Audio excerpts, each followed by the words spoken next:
All right, everyone.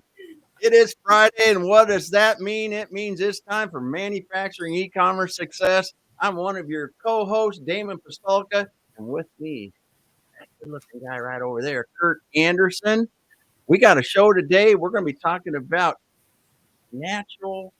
I can't even see the title right. Natural solutions that enhance animal performance. We're going to be talking with BioMatrix. We're going to be talking with Todd and Mariela, and we're just going to have some fun because, Todd is an atypical CFO, fractional CFO. I just say his story is cool. The BioMatrix story is cool. So, Curt, take it away. We're going to get going here. Dude, Damon, happy Friday, my friend, and welcome everybody to the program. Drop us a note. Let us know that you're out there. We have an extremely exciting, juicy story for you today.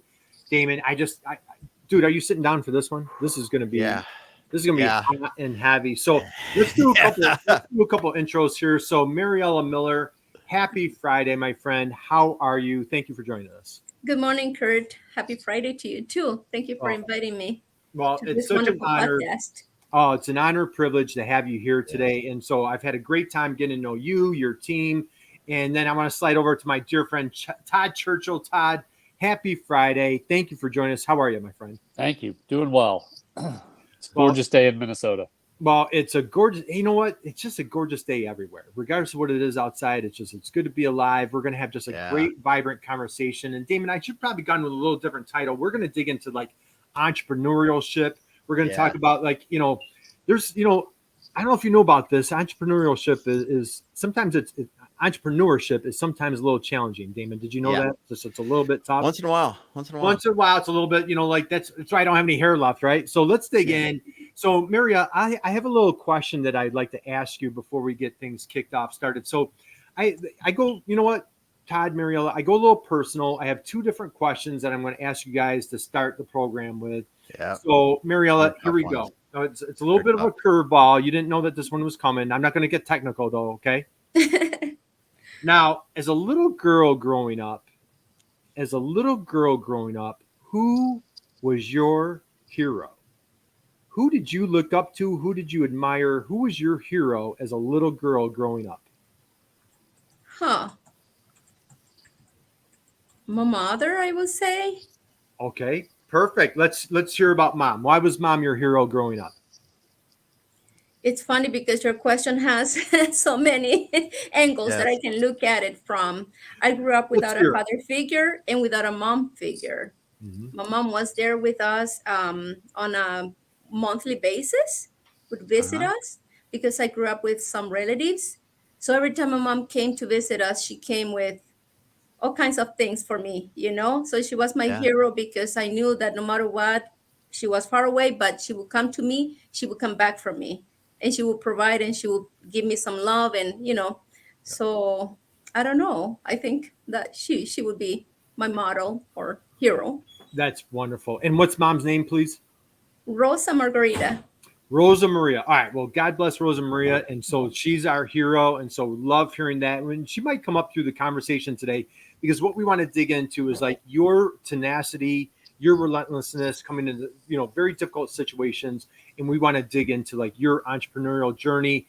Todd, my friend, I'm going to slide over to you. I understand you come from a background of maybe farmers and attorneys. What a combination. Am I close? Do I have that combination? That works. Yes. All right. So Damon, attorneys and farmers, of course, they go hand in hand. So Todd, I have a little different question for you. Actually, I don't have a different question. I know your grandfather was a hero, maybe. Who was your hero as a little guy growing up in the great state of Illinois? Who was your hero?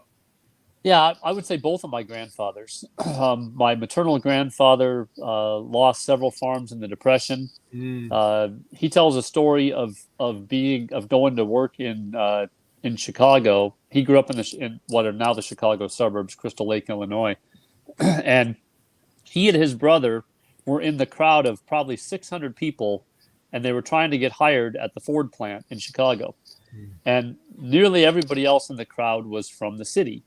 And the plant foreman was standing up on a box and pointing at people to interview.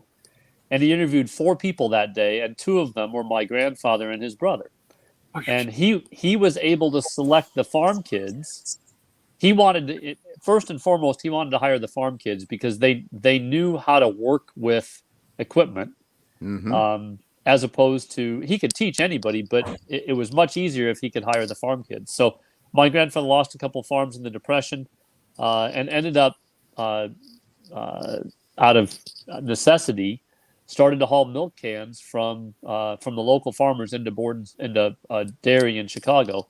And he was very visionary. He was the first person in Chicago or in Illinois to get a bulk milk truck and to move from hauling milk cans to a bulk milk truck. So for most of his adult life, he got up at 4 a.m. and went and hauled milk 7 days a week, 365 days a year. Wow. My paternal grandfather went to law school. He was going to a Christian school in Rock Island, Illinois, and he put himself through school playing jazz music. He was a fantastic trombone player. In fact, from the time he was 14, he had a job on the riverboats going from Dubuque to New Orleans every summer, and playing with adults. And one night he got back to his dorm room at about 1 a.m, and the dean of students was waiting for him and said, "You're expelled. You cannot be playing the devil's music and go to school here." And he said, "Come on, man. I got half a semester, and then I'm accepted to law school. At the time, you can go to law school with 2 years of undergrad." Yeah. And so they worked out a deal and said, "Okay, fine. I'll let it, as long as you're out of here by the end of the semester." So he went to law school at Michigan. Ended up playing in the first radio broadcast of live music at a Detroit radio station.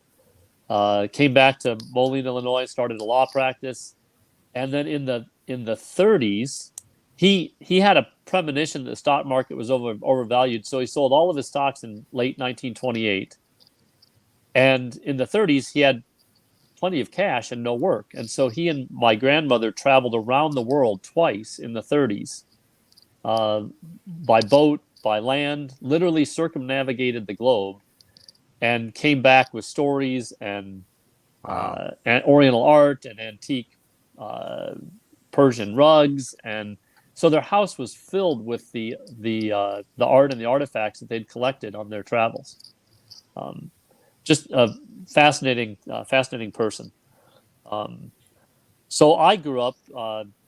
He had bought a farm in the 1950s because and even though he didn't like to farm at all, and he never spent any time out there, but my dad did. And my dad was befriended by the neighboring cowboy who got him a pony, got him a saddle, and got him a job at the sale barn, helping to move the cattle in and out of the pens on the weekends. And my dad fell in love with horses and became a farm kid. And when he was 16, his dad said, "We've owned this farm for a while. It's always lost money, so I'm going to sell it." And my dad said, will you give me a chance to run it for a year and see if I can make money with it at 16? And they did, and it made money, and he's grown and expanded it ever since. He went to law school, joined his dad in a law practice, and my little brother went to law school. So somehow I managed to sidestep the law gene, but I didn't get very far away from it, really. Oh my God, dude. All right, round of applause right there, Yeah. right and early on our conversation, Todd. That was absolutely Cool stuff. What a great story. What are the two grandpas? What are their names, please? Cyrus was my paternal grandfather. He's the trombone player that and the attorney, and Art was my maternal grandmother or grandfather. Nice. Okay. All right, that was cool. Dude, that was a great. So story, I come from a very entrepreneurial family. It's just kind of in there somewhere. Yeah. And I've always known that I would figure out how to. I like taking things. If I have a vision for something that doesn't really exist today, I'm just compelled at times to go create it. Wow. I absolutely love that. So thank you both for sharing personal stories there. That was just wonderful, delightful. I love hearing about both sides. So let's dig into a little bit on both of you. So Mariela, let's go here. So to my understanding, born in Honduras. You end up working, came to the States. You had a government job, if I'm not mistaken. Do I have that correct? Did you get a little bit of a government job? Talk a little bit about what was that government job? Just let's hear about a little bit of your early career and what were goals, inspirations, dreams as like say fresh out of school, 20 something. What did your young day, what did that look like back at that time? Okay. So like I said, I grew up without a family support system. I grew up with some relatives, and I didn't have like that father figure for to look for guidance, or a mother figure for to look for love. So since I was a child, I learned to stand up for myself. I applied myself at school, and I was a very good student. I had good grades and all of that. And as growing up, my mom sent my sister and I, and we lived in a home for girls, ran by nuns. And then, in Honduras, the education system is different. You go from first grade to sixth grade, and then 3 more years of middle school. And after those 3 years of middle school, you decide if you take 2 more years to get like an accounting type of bachelor degree, or 4 years, like if you want to become a bilingual secretary, or in other options. I chose the bilingual secretary path after ninth grade.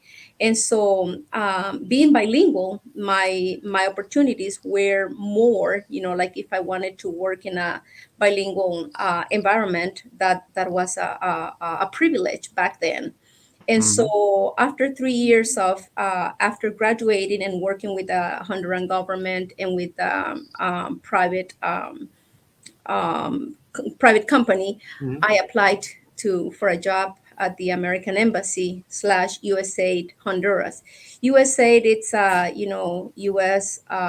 Government institution or agency that is present in poor countries or underdevelopment countries. Honduras is one of those, of course. So I started working there back in 1995, and I loved it. I loved my job because I was able to practice my English. When you learn English, if you don't practice it, or any other language, if you don't practice it, you simply lose it. And so being able to work in that environment allowed me to just enhance my language skills, and learn so many different things. So I worked as a secretary there for many years. Then I was promoted to, admin assistant, and then as a payroll, and I escalated. I was working there for 14 plus years, close to 15. It was a good opportunity for professional growth, and a good opportunity to meet other people. Mhm. And I was, at the same time, I went to college, and I was studying business administration. um, in my mind, I thought of just building a career within the embassy, and just Mhm. become an expert in either human resources or payroll or accounting or anything. The possibilities were many. But because of the lack of that father figure, in a way, I took responsibility of my family. So as soon as I graduated from school, I started supporting my family economically. So that was my main joy, to be able to provide for my family. In the absence of that father figure, I thought, I have to be that father figure for my younger sister. At that point, my older sister had left home and started his own life. So I had a good life, I can say, in terms of job, a career, friends, social life, religious life, or spiritual life. I better say spiritual life, because that has been the core of my life. And so, working there, during my vacation time, I also did some part-time jobs, like as an interpreter. So I started doing that job actually with a group coming from Minnesota. They were a large group coming to do some theological training, medical brigades, and construction work. So it was a new experience for me, being able to interpret for them, for the theological training part, as well as the construction or medical brigade. So I started doing that, and I will leave it there because something happened there when I All was right, doing well, it. perfect. And we're going to leave everybody on the edge of their seat. Yeah. We'll come back to that in a minute. But so much unpacked there. You come to another country, and again, Wow. just the adventure, the excitement, the inspiration of what you did with your early career, just and so admirable that you come in and you're taking care of your family economically. So again, we applaud you for that, Mariela. So if you're just joining us, we're here with Mariela Miller, the CEO of BioMatrix International. We're here with Todd Churchill. Todd, I want to slide over to you, my friend. So we got wonderful background on Cyrus and art and just legal eagles in your background, a lot of farming. You take your talents, your superpowers, and you do a combo. You do a combo of you've dedicated yourself to sustainment and just thoughtful eating is a word that you've taught me, or a phrase that you've taught me. And you're kind of like that hired CFO, that hired gun. Right. So you've got that combination of accounting with farming. Take us through college, post-college, and what's been your journey going through there? Sure. I was a reluctant accountant. I actually have a speech communication degree, not an accounting degree, because I didn't really know what I wanted to do with my life. But every single job, the first thing that they always ask for is whatever the technical skills are for that position. But the second thing is always excellent oral and written communication skills. So I figured I'd knock that one out, and then I'd figure out what I wanted to do for a living later. Right. My dad had probably said 1,000 times that if you want to be in business, accounting is the language of business. And if you're a native speaker, it's a tremendous advantage. And so I decided reluctantly that maybe I'd take that advice, and figured out how to take enough advanced accounting courses at the U of M to sit for the CPA exam in Montana, where they don't have a prerequisite for an accounting degree. But if you pass the CPA exam in Montana, Minnesota has to recognize you because they have reciprocity. Right. So I was able to kind of find a little loophole there. That's awesome. Little shortcut. And then, little shortcut. Then went to work for a CPA firm in '93, right out of college, and spent a couple years learning tax law and doing a lot of tax returns. But I was in a cube. I never met a single client. I was pretty miserable. Wasn't for you, right? Wasn't for me. Right. And but my life changed one day when one of the partners came in and dumped a whole stack of files on my desk and said, "These are all the small business clients that I charge them a lot of money, and I don't know why they're still here, because I don't ever answer their phone calls. I don't really respond to them. Go out there, find out what they need, and see if you can figure it out." Mm-hmm. And I went out there, and what they wanted help with was practical operational things. I need a better sales compensation plan for my salespeople. I printed my balance sheet out of QuickBooks and I gave it to my bank, and he said it doesn't balance, and I don't know what to do with that. Right. I've got an opportunity to quote on a huge project that could double the size of my business, but I'm not totally sure that I really know what it cost me to make this. Can you help me with my cost accounting? And I finally found my calling. Using the childhood I had, the family background I had about business in general, and then using my accounting skills to solve specific operational problems for entrepreneurs was what I love to do. So I started my own practice, and doing that in Minneapolis in '97 as a part-time CFO, and although that's very common now, it wasn't very common then. And I ended up with a portfolio of a whole bunch of food and ag clients, which, of course, is part of my passion. I grew up around cattle. I've always loved cattle. I've always loved farming. In the late 90s, I had a client in Cannon Falls, which is where I live now, that had a little custom locker plant, like every small town in the Midwest had 20 years ago. So they had a deli and a catering business, and they were really visionary. They saw that there was going to be this tremendous demand in the future for specialty high integrity meats, grass-fed, organic, pastured pork. And nobody really built a processing plant that was big enough to have all the best equipment so you could package stuff really nicely so it would look good on a shelf, but small enough that it was accessible for those smaller, like niche meat brands. And so I helped them a little bit in the early 90s with that. Learned the niche meat business very well there. And then Michael Pollan, who at the time was the food writer for the New York Times Magazine, wrote an article about comparing a steer through a feedlot to a steer that was grass-fed. And I read that article and realized that I just had a hunch that grass-fed beef was going to become a huge trend. And I already had access to what I consider to be the best processor in the country for niche beef processing. And I grew up with cattle, and so I figured, how hard can it be? Just don't feed them any grain, right? I mean, that's easy. Turned out to not be so easy.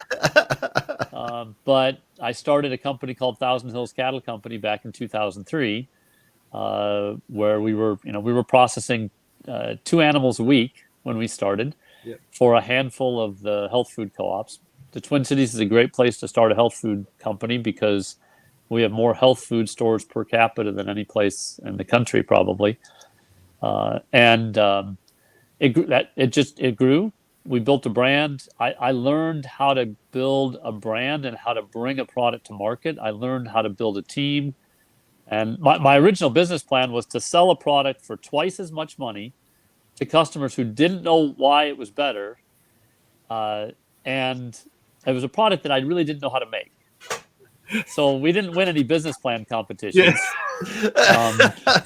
And it took us a long time to figure out how to make any money from it. But I was just consumed. I was just obsessed with figuring out how to deliver grass-fed beef that was a really great eating experience.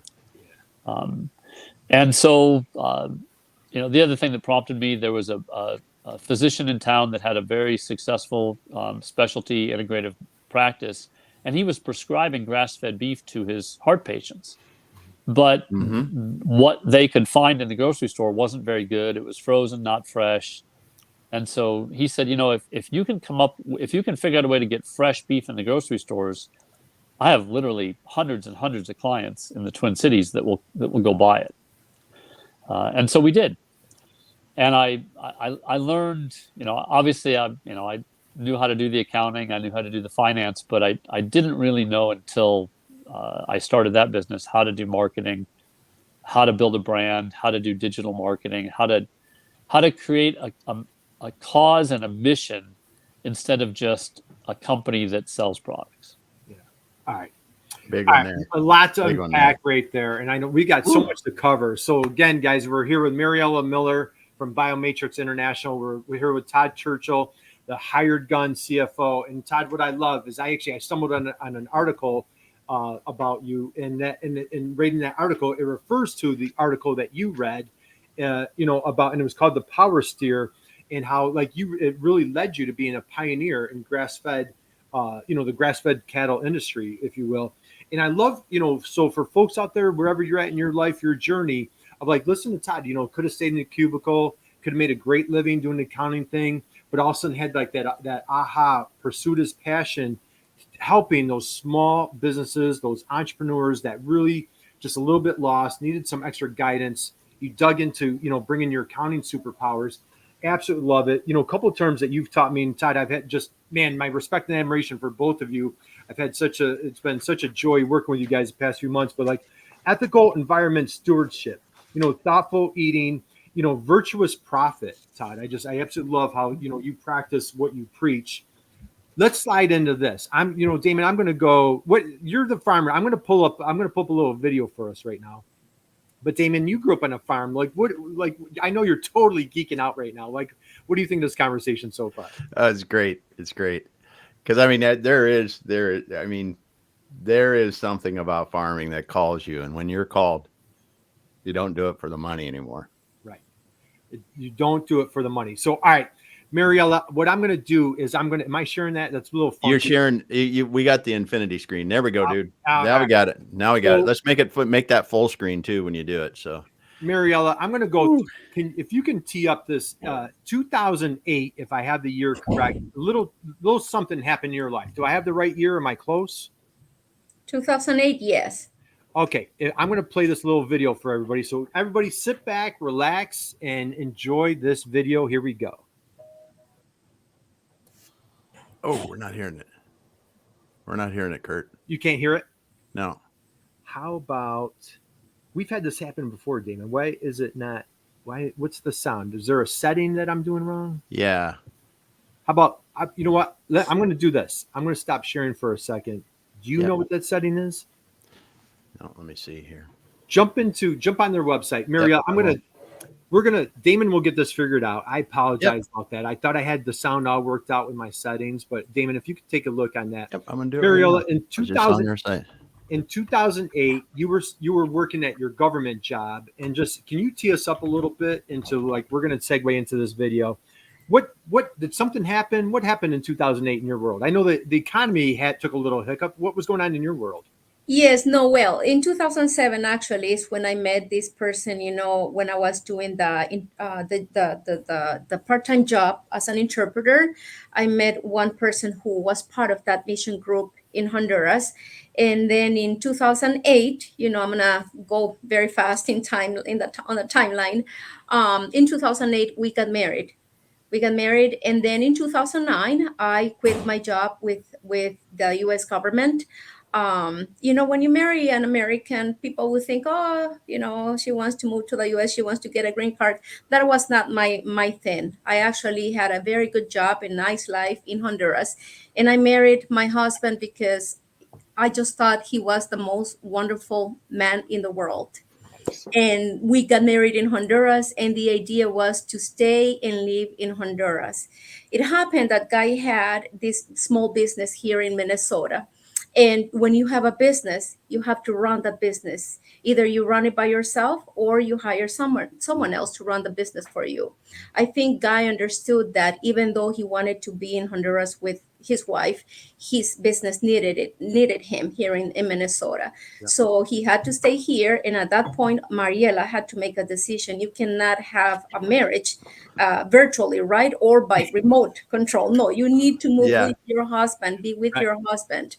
So I quit my job in 2009, and in 2010, 11, I moved to Minnesota. I'm going to go very fast. And it turns out that in 2013, my husband got diagnosed with cancer. It was a hormonal cancer that is not common here in the United States. Actually, they said that only 3% of the population in the United States suffered this type of cancer. So, and they said there's no cure for it. So Guy had to start a trial treatment with Mayo Clinic. And that's when another journey started for us as a family and for me as a wife, as a mother. In 2017, my husband passed away. I'm going super fast on this because I know we are sharing the story with Todd, and but Guy passed away. The business was a very good business. Guy was a scientist. He was a microbiologist and an entrepreneur.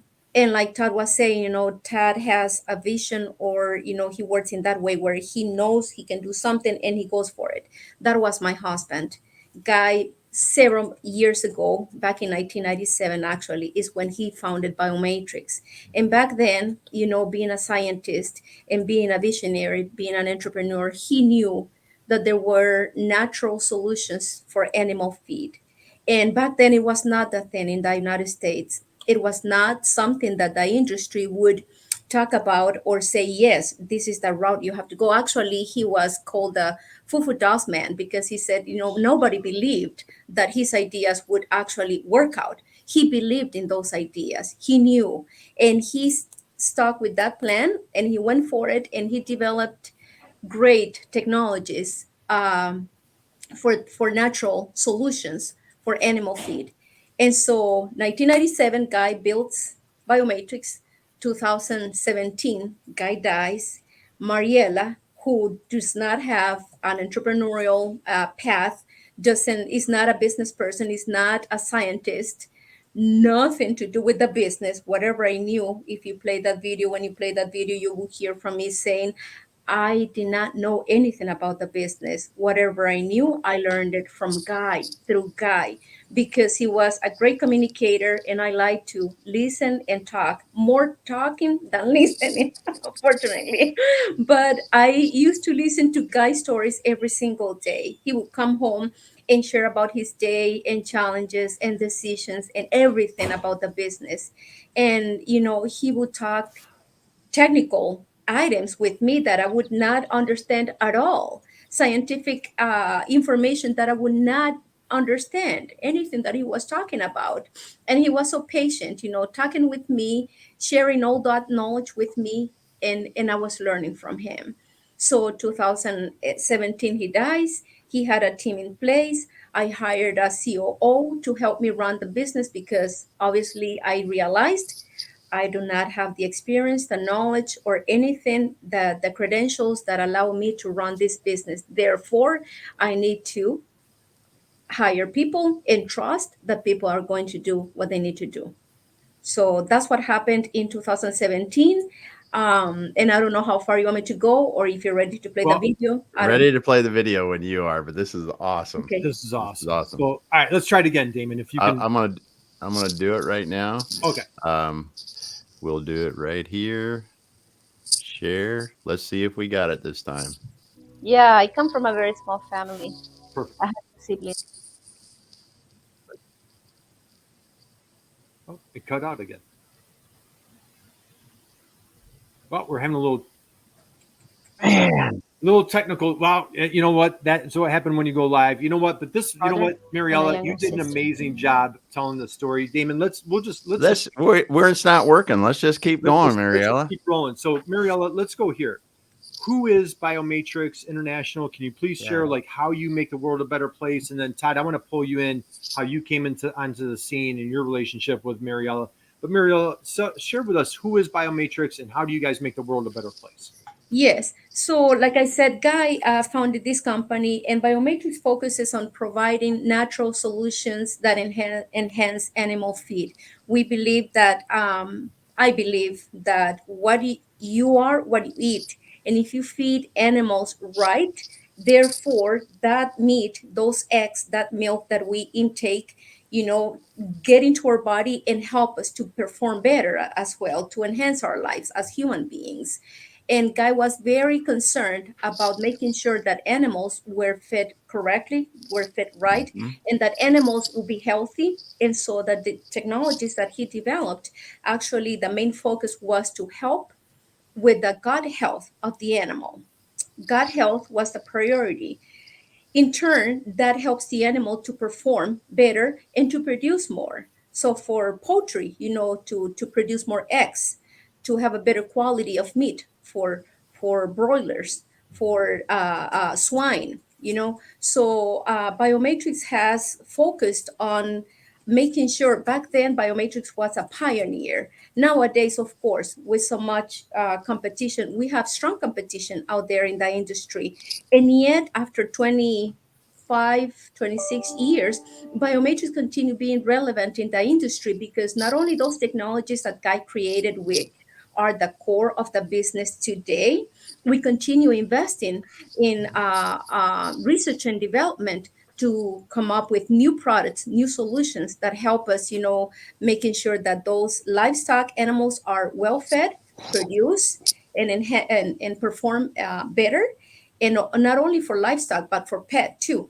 So we provide technologies for pet, and like I said, don't ask me too much technical information because when it comes to technical, I get really excited because the level of knowledge that I have acquired through my technical team, it's good, but it's not as high of obviously not being a scientist to be able to provide you with the information that you might need right now, but that's what we do.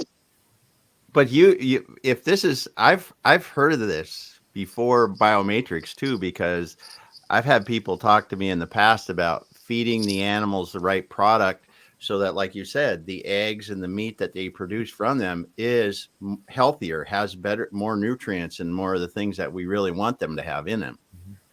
Correct. And without antibiotics. Yeah, without antibiotics. That's Yeah. the beauty of Yeah. our business. We've been doing something for so many years without antibiotics and proven that those solutions really work. And nowadays we have more data that shows that our products actually perform at the level of an antibiotic. That a chicken would perform great with our additives and ingredients, the same as if they were being added antibiotics in their feed. That's incredible. I love it. And so Maria, I'm going to come back to you in a minute because I want to talk about, Peter Drucker, one of the greatest consultants of the 20th century, talks about the accidental entrepreneur. And, certainly what, a lot of us find ourselves as the accidental entrepreneur, whether it's something beyond our control or in your situation, very difficult, challenging loss. But you have an amazing, incredible team. So if the team's out there listening or they catch us on replay, I want to give a shout out to Chris, Kevin, Dr. Alamanda, Dr. Meg, Damon. They have just really the Hall of Fame team that they put together. Cool. And of course, you have Todd on the team. Todd, share with us, again, pioneer in the grass-fed industry. You've dedicated your entire career to this thoughtful eating, farm kid, everything about what your career represents. How did BioMatrix come on your radar and just share your role here? That's a great question. So after selling Thousand Hills in 2015, I kind of restarted my consulting practice and focused exclusively on specialty food, what I'll call natural and organic food and ag industries. But the things had gotten so complicated, it's very hard to be a soloist consultant. I don't know everything about everything. And so one of the other families and businesses that sort of grew their business alongside of mine was Cedar Summit Farms, which had a glass bottle non-homogenized milk business out of New Prague, Minnesota, and it was the Menard family. Well, I happened to see an ad for Clifton Larson Allen was looking for someone to lead their what they call biz ops, which is part-time CFO, controller, and bookkeeper work in southern Minnesota. And I was skeptical. I mean, I haven't worked for anybody else since 1997. So, but for some reason that I still can't really explain, something compelled me to check this out. So I ended up talking with Mark Mallory, who runs that outsourced accounting group for the Upper Midwest. And I was like, yeah, maybe it's kind of interesting. And he said, well, before you decide, I want you to talk to Linda Menard, who works very closely with me. I said, wait a minute, like the dairy family? It's like, yeah, I think her family was in the dairy. So I knew Linda and I knew her family really well and had tremendous respect for them. And so I decided to take a chance and take this position and actually go to work for a very large organization. Clifton Larson Allen, CLA, is the 8th largest CPA firm in the country. Yeah. We have 9,000 employees, 120 offices. And the thing that makes us different, I mean, CPAs do all the same stuff. We do taxes, we do audits. What makes CLA different is we're really focused on hiring people that have direct industry experience. Right. And so I told them when they hired me, this probably isn't going to work because I don't do well in large organizations and with a lot of micromanaging. And Todd, can I interject one? I want people to just digest what they're like, and I guess I'm using digest as a pun, but here's a guy that started Thousand Hills. You know what? And Damon, Todd is just an amazing father of 6, man of deep faith. And so Thousand Hills, if I have the story correctly, it comes from a Bible verse, and you built just a wonderful, powerful company, and you were on the Inc. 5000. So like anybody out there that's an entrepreneur and tries to go to work for somebody, let alone a big firm, that's not the easiest. And so it sounds like it was almost like another calling. You went with your gut instinct. It was kind of went against your grain. And I apologize to interrupt. right. No, that's I wanted good. to set the tone of like, this is an Inc. 5000 guy going to a company, but please continue. Please continue. So I merged my consulting practice in with Clifton Larson Allen and took over the management of the Linda and I co-manage our outsourced accounting group for Southern Minnesota. Yep. We didn't talk a lot when I got hired about my background in the cattle industry. So over time, as word kind of got out about that, I ended up getting referred other projects, anything that relates to meat processing and cattle and livestock. Oftentimes I end up hearing about those things. And it's been 2.5 years, and I still cannot believe how much I love working for this massive organization that has all these incredible resources. I get to focus on what I'm really good at. Yeah. And when somebody has a question about a tax thing, I say, well, I don't know, but I'll find the tax person. Right. Somebody just asked me this morning for what's the best software for job costing for a construction company. Well, I don't know, but literally in 4 minutes, I had the answer because I sent an email out to 600 people, and I had 12 people that got back to me and said, "Here's the software to use." That kind of power is just incredible to have that kind of resources. So Guy had worked with CLA for many, many years, and at some point, somebody at CLA said, "Hey, there's this guy." This Todd guy that seems to know a lot about cattle and livestock, and I don't think we don't quite have the right person. We have some great people that are helping Mariela, but none of them really know anything about ag. Let's introduce them and see where it goes. And so I'll let Mariela tell the rest of it from her perspective. Take it from there, Mariela. Okay, so after Guy died, there have been several transitions within the company. It's been 6 years since he died, and BioMatrix is still standing. And that we owe that to the fact that Guy built a very strong foundation. It's incredible, all the things. I could spend time here talking to you about all the things that have happened within the business. And so I have transitioned into, from different a support system. I've been trying to find the right person to work with from a CFO perspective, advisor's perspective, financial advisor's perspective. And we had 3 different CFO, part-time CFO. 1, 2, Todd is a third one. And with CLA, obviously it's easier because CLA finds or helps you identify the right fit for you. So when they sent Todd, we started talking with him January last year. And since the first meeting, we knew, yes, he's the one we need. Because like he said, not only he knows the industry, he understands numbers. He's a great human being with values that are very consistent with the values that we run the business at BioMatrix. Nice. And he coaches us in a way that he doesn't tell us what to do. He always tells me, Mariela, I'm not going to tell you what to do. I will just give you the guidance or the resources that you need that would help you to make decisions, wise decisions.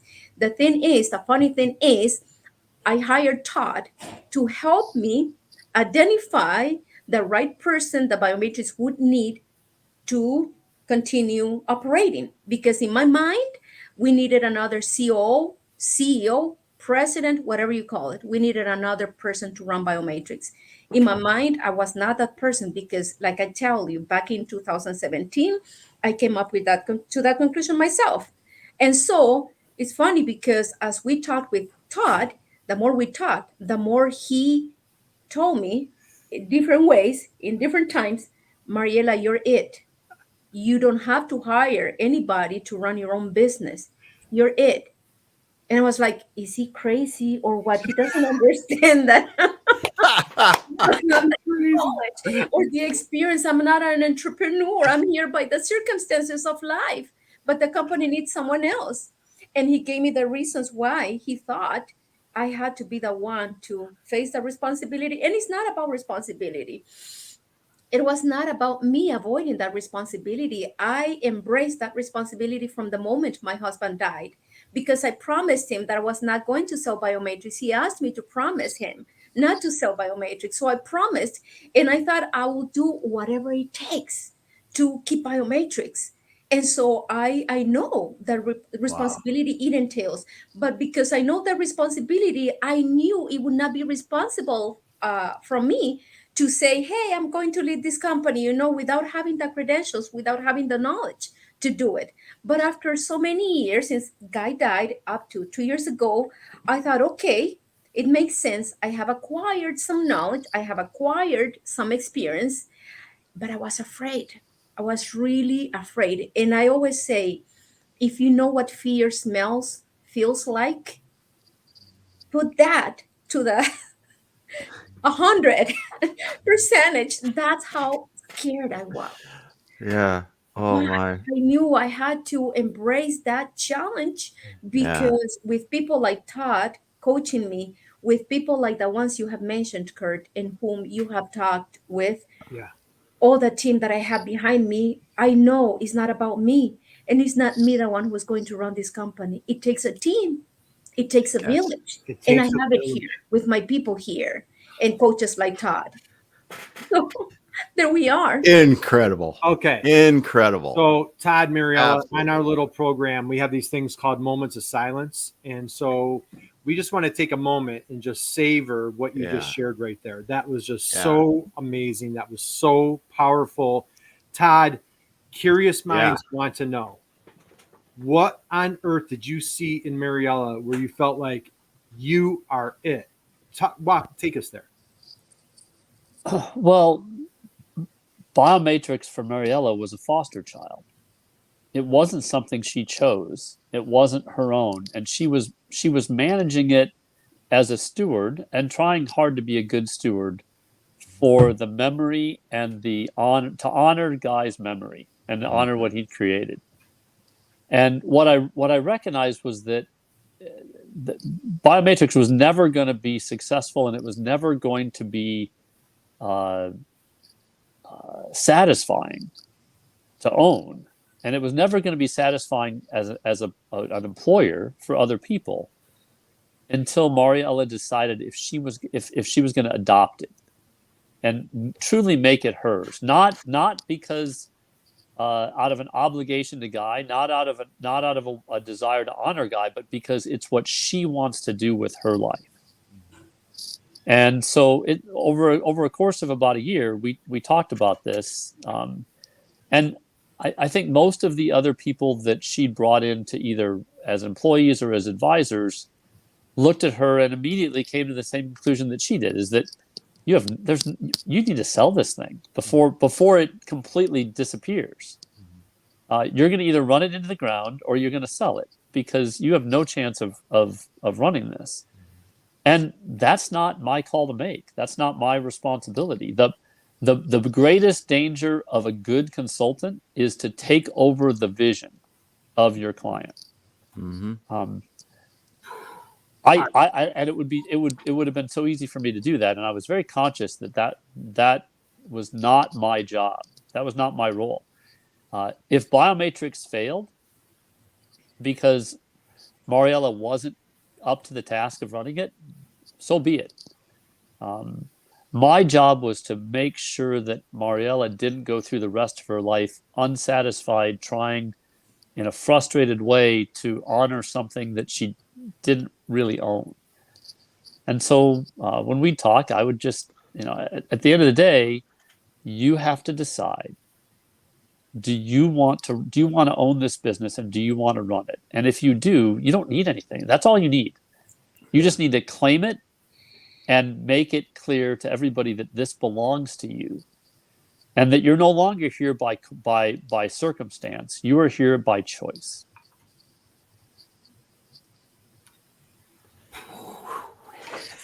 Dropped a mic, man. Yeah. Oh my God. Incredible, Todd. So Todd, we take like little video clip replays. And so guys, if you're hit the rewind button, Yeah. I can't quote you, but you didn't want to take over the vision. That was just such a powerful statement right there. Mariela, if you're comfortable going there, you use the word fear, and I'm probably Captain Obvious asking this question, but what was the fear? What were, and again, I fully understand your background. You're a government employee. You're the accidental entrepreneur. You're trying to carry Guy's legacy. Just share with us, and again, I don't want to make assumptions, but I don't mean to be Captain Obvious, but like, what were some of the fears that you had of like you becoming the president of the company? Many fears. I feel that the first one was feeling inadequate for the job, the lack of experience, credentials, the fear of not being accepted by my team because my team was used to other leaders.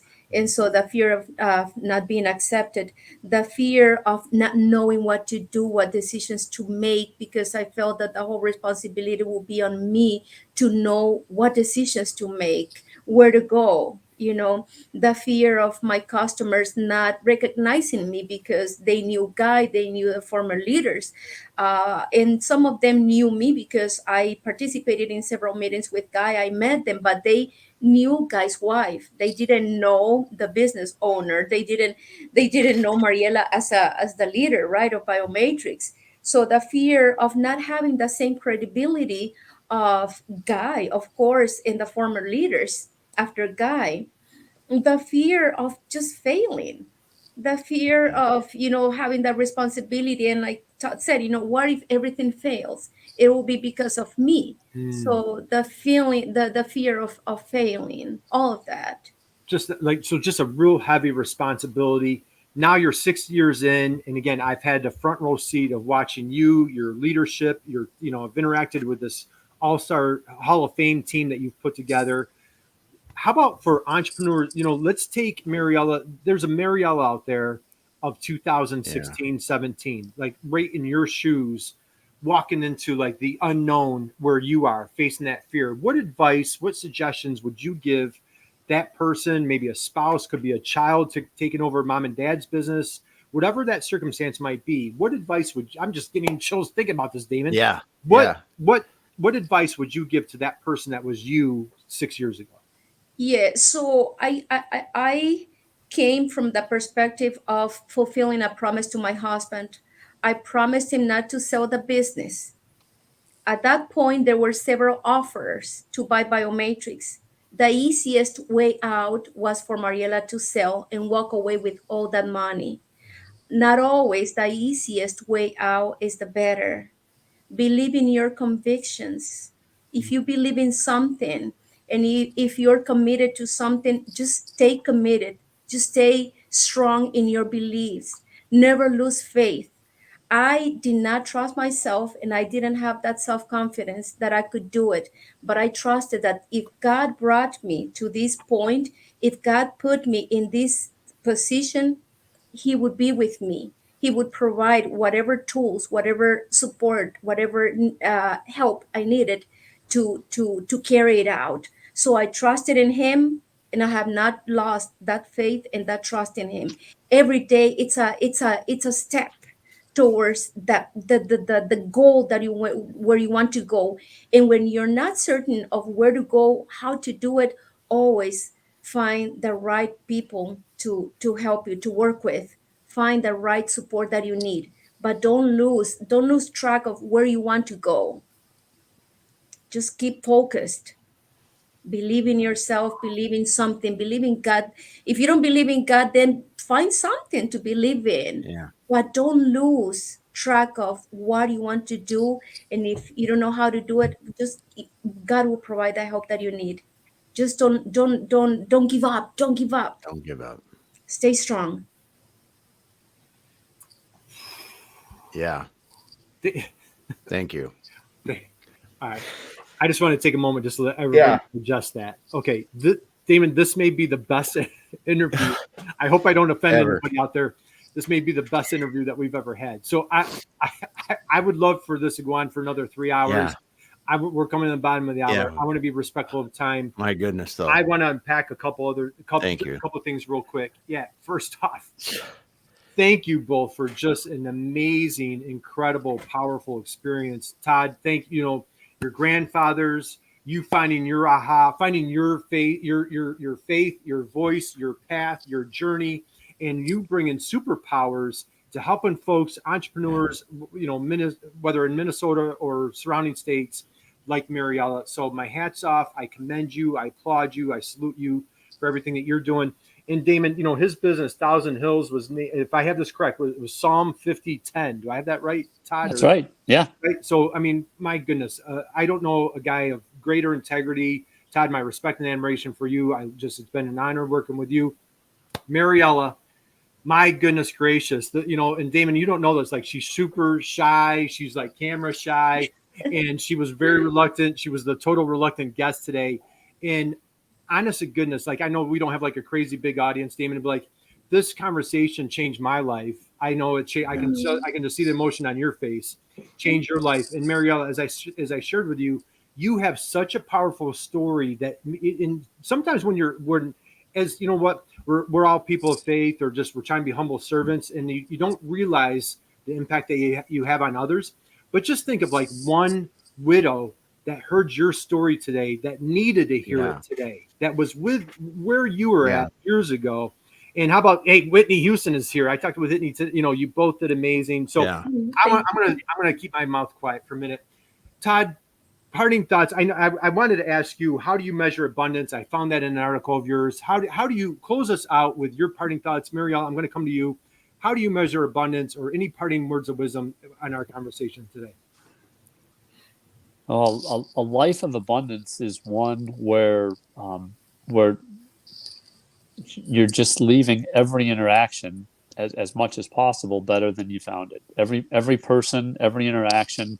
In a business context, it's just going out into the world and improving other people's lives. So good. So good. All right, we need to savor that one. Yeah. For a moment. And Please. growth is really simple. Growth is simply a consequence. If you do good work, growth is the reward for doing good work, is the opportunity to do more good work. Mm-hmm. And you can spend a bunch of money on digital advertising. You can convince people to try your products or services for a while, but if your customers are truly benefiting, if their life is enriched because of your product or your service, you're inevitably going to grow. And what CLA is really good at is bringing the business systems that support that growth, so that you don't have to simultaneously get good at delivering the product and service and building the back end business systems to support that growth. Okay. Thank you, Todd. As we wind down, please connect with Todd on LinkedIn. Yes. He's in the thread. He's in the chat. So Todd Churchill, Todd, thank you. How about a big round of applause for Todd Churchill for just bringing this mastermind class today? Awesome. Of entrepreneurship, of inspiration. Mariela, my friend. By the way, I love the puppy, the little picture of your shoulder. But there you go. Mariela, take us home. Any parting thoughts, words of wisdom, thoughts that you want to share as we close out our conversation today? For me, it's important to know that the people that surround me, like Todd, that their lives are better, that I am contributing and making an impact for the betterment of the people that surround me. So my immediate neighbor, my son at home, my team at BioMatrix, making sure that I respect them and treat them with dignity and value them and recognize all the contributions that they bring to BioMatrix. Our customers, making sure that we serve them in the best way that I can, and that the animals that consume our products, our ingredients, are better animals, better creatures, because of we are contributing to that. So in the end, everything that surrounds us, that it's improving, that it grows along with me, because that's what helps me, gives me satisfaction to know that I'm contributing to this world. I get better if I help others get better. Oh, I hope incredible. I get better by helping others to get better. So, all right, first, This was Yeah. truly Thank a you. privilege, just an honor. Yeah. Anybody catching this live, catching this on replay, please Rewind, check go out back. BioMatrix International. Connect with Todd, connect with Mariela, follow these guys. You just, Yeah. virtuous profits. We talked about doing business with integrity, just sustainability. There's just so much good. Please go back and catch Thank this you. again. Damon, your parting thoughts, words of wisdom here. I know you're probably speechless, right? Yeah, I'll let you, and I'll close this out. Go ahead, man. Thank you, Todd. Thank you, Mariela. Guys, as we Thanks like for having us. oh, Thank you. the privilege was 100% on us. Thank you for sharing your passion, your energy, your expertise today. And guys, as we like to close out, thank you for joining us. Damon and I, it's such a privilege for us to do this every week, but this really took it to a whole new level. This was like a masterclass on steroids. And as we love to share, just go out and be someone's inspiration, just like Todd, just like Mariela did for us today. Go out and be someone's inspiration. We have another, Mariela, you'll love, we have a great guest on Monday. We're going to be talking about, we're celebrating women in manufacturing on our Monday episode. Yep. So God bless everybody out there. Have an amazing, incredible weekend. Damon, close us out, brother. Take us away. Wow, this is a good one. I mean, and that's an understatement because I can't even put the words together right now. Because Mariela, your approach, humility, and it's just incredible. You are far more powerful than you realize in your presence, in what you do for people around you. And I want you to just thank you, Todd. Your ability to see as that helpful advisor alongside of her. You said not taking over her vision, but you empowered her with the confidence to be able to do this. It's just so incredible. It's amazing. I just want to say thank you both for being here today.